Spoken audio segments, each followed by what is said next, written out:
Okay, so some of you guys wanted a walkthrough of what I did to bind my LifeBook. I was so flattered by all the likes and comments, thank you. But real quickly, what I did was just a post binding. So if you see, it's similar to some scrapbooks. It's just those long posts. I got them from scrapbook.com, I think.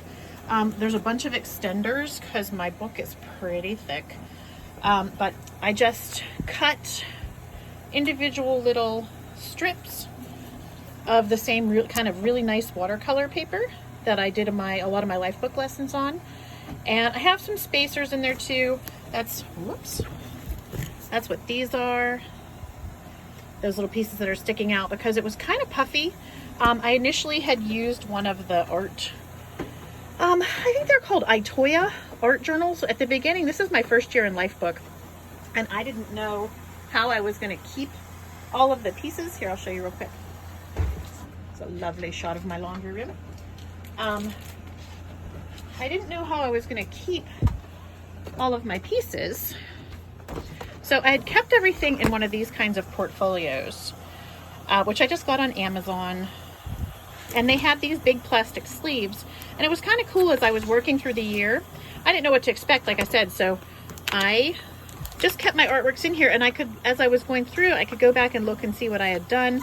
But that's how I kept it. And then when everybody started to talk about binding, I thought, I like them in these sleeves because I can take them out if I needed to, because on the back I had documented which art teacher had inspired the lesson.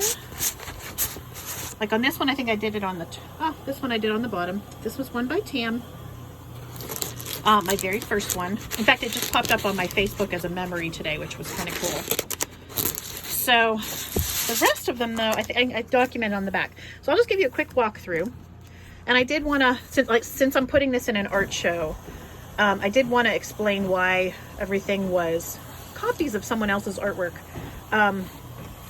That's a difficult thing to explain to students. There was another art teacher on my comment who said that she has that problem too.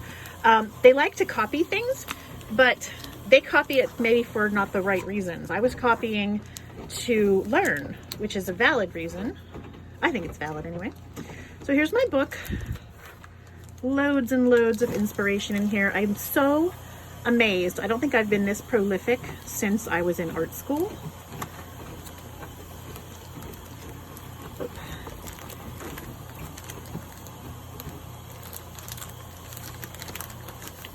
And they are in order, so it's kind of a neat thing. Oh, that one's kind of turning funny. It's kind of a neat thing to go through and look and see at my growth. Oh, I had the little books in there, the little zines. I still have to finish my last portion of it, my third step. But my gosh, all of the teachers in LifeBook were so inspirational. Oh, love this one. Andrea, I think was her lesson. This was some neat stuff too. I had those water-based oil paints. I never tried them before. They sat in my studio forever and I just never tried them. So it was good that I got to give that a shot. This one was from Sarah Trump. It's all folded up in there.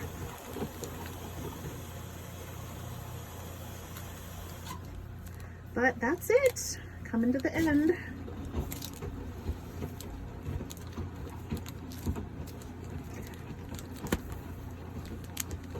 And there we go. And that's the end. So inside, oh, the tape's coming off. So inside,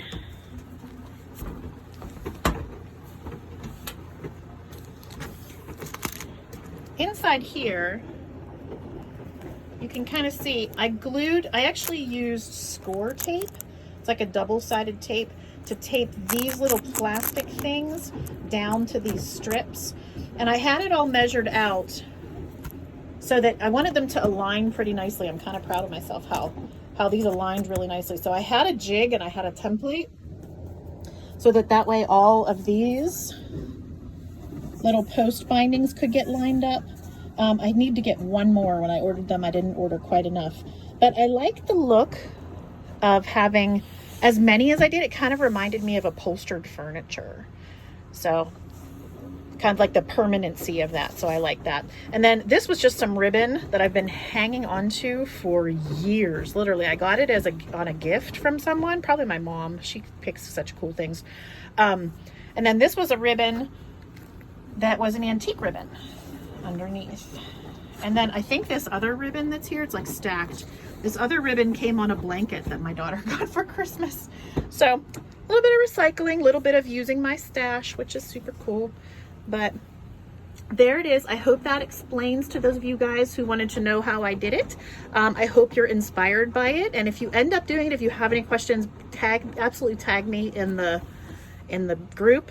I'm on Willowing and Friends too. So if the LifeBook one gets closed and we can't get in contact with each other, I'm on Willowing and Friends. I'm also in my own Facebook.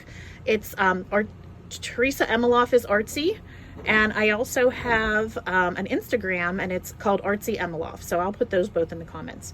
Thanks. Bye.